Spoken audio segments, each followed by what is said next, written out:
ایک حدیث مبارکہ ہے کہ جس شخص کو چند چیزیں مل گئیں اسے کسی کی پرواہ نہیں.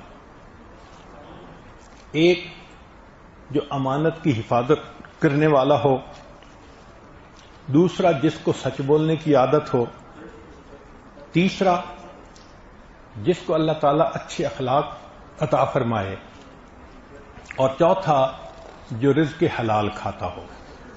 جس شخص کے اندر یہ چار خوبیاں ہیں اس شخص کو دنیا میں کسی چیز کی کمی کی پرواہ نہیں کرنی چاہیے.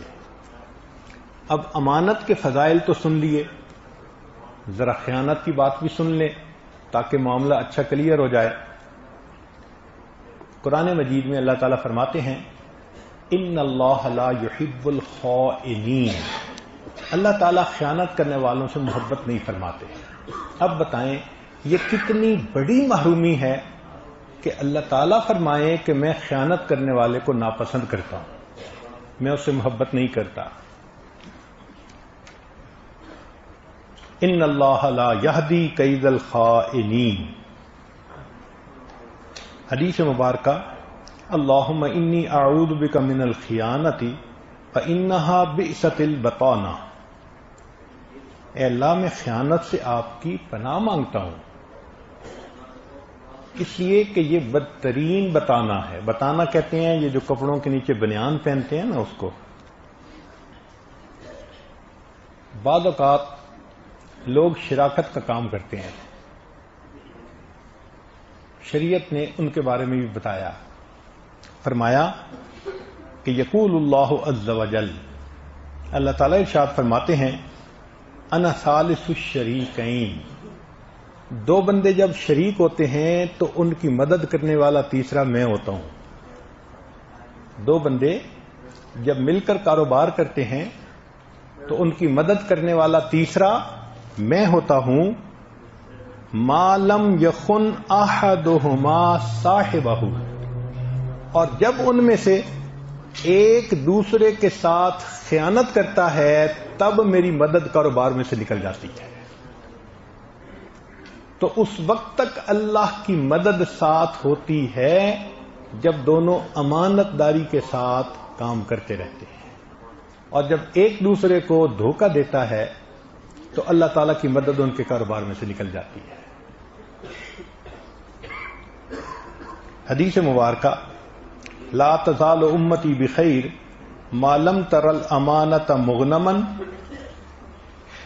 میری امت سے اس وقت تک خیر نہیں جائے گی جب تک کہ یہ امانت کو مال غنیمت نہ سمجھیں گے.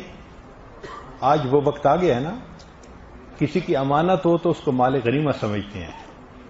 والصدقۃ مغرما، اور صدقہ کو ٹیکس سمجھیں گے، بوجھ سمجھیں گے.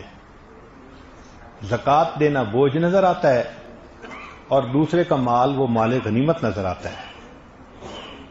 چنانچہ غزوہ خیبر میں ایک صاحب نے مال غنیمت لوٹانے میں کوتاہی کی، کچھ چیز انہوں نے اپنے پاس رکھ لی، چھوٹا سا کوئی لباس تھا یا چھوٹی سی چیز تھی، حتیٰ کہ ان کو زخم تھے تو ان کی وفات ہو گئی. جب وفات ہوئی تو نبی علیہ الصلوۃ والسلام نے ان کا جنازہ نہیں پڑھایا. صحابہ نے کہا اے اللہ کے نبی صلی اللہ علیہ وسلم یہ مجاہد ہے اور اس کو زخم لگے اور یہ فوت ہوا. فرمایا اگرچہ مجاہد ہے، اگرچہ اس کو زخم کی وجہ سے موت آئی، مگر اس نے مال غنیمت میں تھوڑی سی فلاں چیز اپنے پاس رکھ لی تھی، اس خیانت کی وجہ سے مجھے کہا گیا ہے میں اس کا جنازہ مت پڑھاؤں. تو اگر خیانت کرنے والا کا جنازہ اللہ کے حبیب صلی اللہ علیہ وسلم پڑھانا پسند نہیں کرتے تو قیامت کے دن شفاعت کیسے پسند فرمائیں گے؟ جنازہ کیا ہوتا ہے بتائیں؟ شفاعت ہوتی ہے نا. حدیث پاک میں ہے کہ جس مومن کا جنازہ 40 بندے پڑھ لیں ایمان والے، ان کے جنازہ پڑھنے کی وجہ سے اللہ میت کے گناہوں کی بخشش فرما دیتا ہے. تو یہ شفاعت ہی ہے نا، ایک طرح کی دعا ہے نا. تو اگر نبی علیہ السلام نے دنیا میں شفاعت نہیں فرمائی ایسے بندے کی تو پھر قیامت کے دن شفاعت کیا فرمائیں گے؟ اس کا مطلب یہ کہ خیانت کرنے والا بندہ قیامت کے دن اللہ کے حبیب صلی اللہ علیہ وسلم کی شفاعت سے محروم ہو جائے گا۔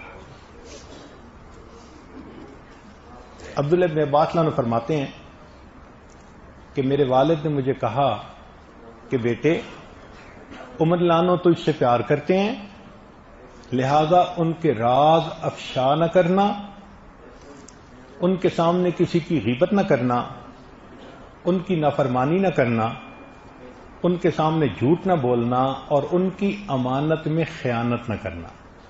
یعنی 5 چیزیں والد نے ان کو بتائیں۔ اب اس بات کو اور سمجھنے کے لیے خیانت کیسے ہوتی ہے آج کل اور کتنی عام ہے، ذرا اس کو بھی کھول دیں۔ پہلی بات، وراثت میں خیانت۔ وراثت میں خیانت کیا ہوتی ہے؟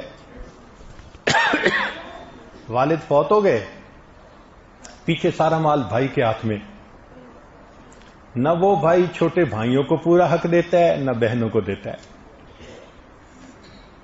جو بھائی نہ چھوٹے بھائیوں کو حق دے گا نہ بہنوں کو حق دے گا، وہ امانت کے اندر خیانت کرنے والا ہوتا ہے۔